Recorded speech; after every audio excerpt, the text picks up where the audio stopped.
Welcome everybody to Forza Horizon 4, and today we're taking a look at the 2017 Honda NSX. Production started in 2016, and this is the second generation after the first generation ended after 15 years in production in 2005. It's called the Acura NSX in North America and China, but Honda everywhere else. As you can see, we're obviously in a game that's American centralized, so that's why it's got the Acura badges on it. But yeah, it's known as Honda everywhere else, and that's pretty much what it's ever going to be known as. But yeah, that's the only real difference between the two is the badging. So yeah, everything else is the same. And yeah, I have to say this is easily one of my favourite mid-engine supercars, especially in comparison to its competitors. You know, like the Ferrari 458 or McLarens and your Lamborghinis. I on the whole prefer it to those standard cars. Obviously there are special variants of Ferraris and Lamborghinis that might be a little bit better, but as far as base cars go, this is easily up there with the best, if not the best of the lot. Which doesn't mean that this is faultless. It's got a couple of flaws, but on the whole I really do like it. One thing I do like is the looks. It's easily the best looking Honda ever made as far as I'm concerned, and certainly better than the latest Civic Type R, which is a mess, whereas this is not overly designed. As you can see, it's very clear cut. There's not spoilers and vents sticking out of everywhere. It's just a very free-flowing kind of car, and especially at the back, which, you know, was one of my big gripes with the Civic Type R in terms of looks, was the messy back, whereas this is a lot more simple, a lot more clear cut, and a lot better looking as a result. So yeah, it does have that going for it. And then there's the performance, which is great really, because it's not only all-wheel drive, but it's also a hybrid car, so it's got the best of both worlds in that regard.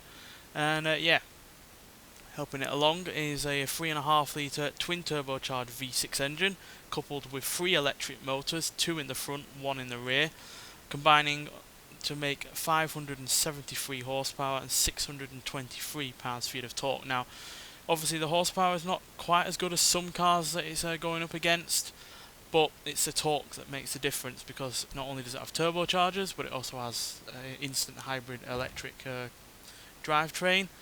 And then obviously you combine both of those with their torque that they produce with the all-wheel drive system, and you have an incredibly quick accelerating car off the line, which yeah, makes this its own real thing, to be honest. Because yeah, could have easily had the same kind of horsepower and torque as other cars, but the fact it's got more torque than horsepower gives it a really rather chunky feel, and as well as meaning it's off the line, it's quicker than pretty much everything else. So yeah, it has all that going for it. And then it's also, being a Honda, it's got a very nice interior.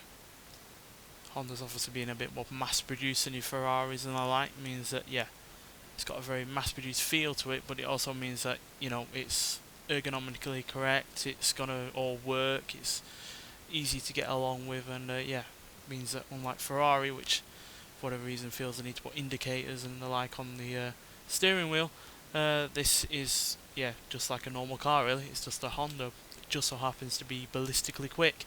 It's got a little bit of practicality in terms of the boot, but not massive amount. Which yeah, that's probably the weakest element of this car, is the size of the boot. But you know, it's still fairly sizable. You could easily get a bag or two in there still, so it's not, you know, impractical. It's not quite as practical as some other cars, because yeah, in terms of packaging, this is very tight. There's certainly no room in the front, because that's just a load of, you know, fluids and mechanics. So yeah, you're really not going to get anything in there. So yeah, it's tightly packaged, but that does mean that it's a very small car. It's a very you know, free flowing kind of car. There's no excess, there's no mess to it. It's just yeah, a very nicely balanced car, and as you can see, it's got a very nice side profile to it as well, meaning that it aids in terms of the looks overall. So yeah, love this car, but it's the performance when the driving sensations that you get from this car that really sell this vehicle. So let's get out onto the open road and see just what it can do. So yeah, being turbocharged and hybrid means that there's really no gaps in, you know, performance, because if the turbos are going to be lagging at any point, then you've got the hybrid system to fill in those gaps. So yeah, it is really rather relentless in terms of its performance, and yeah, huge fun to drive as well. And because it has the all-wheel drive system, it's quick off the line, but it's also capable of dealing with all that power and torque, while also being able to manage any everyday, weather conditions. Because, yeah, I imagine a Ferrari on a slightly damp day with leaves on the road and bumps and crests is quite a terrifying car to drive at any kind of normal speed, whereas this, with its all-wheel drive system, it's got a fairly decent amount of ground clearance, so it can deal with potholes and speed bumps. Means that it's going to be able to deal with any ordinary road conditions, but when the going gets quick, it's also able to manage it as well. So yeah, it's not even a compromise really, because even though it does have quite a higher ground clearance than some other supercars, it's not wallowing around or anything like that. It's even able to deal with its rather larger kind of weight of 3,803 pounds and its other competitors as well. So yeah, it's not a lightweight like Ferrari or McLaren, but there's reasons for that, obviously, because it's got all-wheel drive system, it's got 3 electric motors, and yeah, unlike Ferrari, it's also got turbochargers on it as well. So yeah, the weight might well be more than a Ferrari, but it's made up for by the extra torque and the all-wheel drive and the fact that it's just a more well-rounded vehicle for not just everyday use, but for hooning it around a track or hooning it around normal roads. So yeah, it's really well balanced, and yeah, that shows in terms of performance as well. 0 to 16, 2.7 seconds, 0 to 100 in 6.4 seconds, and it goes to a top speed of 119 miles an hour, which is right up there with the best. The Ferrari 458 Special Italia is nowhere near as quick as this. It is quicker in terms of top speed, but in terms of acceleration, it's completely outpaced, quite frankly.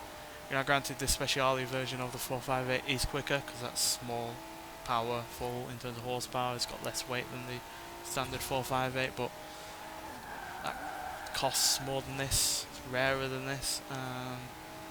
Yeah, no more practical, while I doubt would be all that much fun to drive on normal road conditions. So yeah, it's a cracking vehicle this. I also like the sound of the engine as well. Nice lovely V6 little roar going to it, which hasn't been subdued by turbochargers. Plus, because it's turbocharged and it's got a hybrid system, it's also efficient and economical, which again is not too much to ask, especially these days where that kind of thing is, the norm. Car companies are changing towards being more economical and more efficient, and this has managed to do that while still being ballistically quick and really fun to drive, and yeah, really good in terms of handling as well. So yeah, I'm completely sold on this. Can't really see a way of making this car substantially better. Could be a little bit better, sure. Could be a little bit quicker, could be a little bit less in weight, and could be slightly more practical in terms of the boot, but they're minor flaws really in comparison to the huge amount of benefits that you get with driving such a vehicle like this. So yeah, if you have never driven this car on this game, or any Forza game that it's been a part of, because it has been part of several Forza games, then give it a try. It's, yeah, far better than the badge would ever let you think, to be honest. People see a Honda badge or the equivalent in America or China and they think, oh, it's just a mass-produced car that's driven by either youths with their hats on back to front or older people. But yeah, this is far and away not part of any of those kind of groups. It really is able to match it with Ferraris, McLarens and Lamborghinis, and even, likes of an Audi R8. So yeah, cracking vehicle. Easily one of the best in its class, not just on this game, but in real life as well. So yeah, like I said, if you've never given it a try, then do, because yeah, it's more than its badge, and yeah, deserves to be given more of a chance than it regularly is, because I feel it gets lost in the mix of all the other kind of supercars and mid-engine cars that are out there. So yeah, give it a try. Deserves to be aloft with all those other great names, quite frankly. Nonetheless, thanks for watching, and I'll see you in the next one. Bye.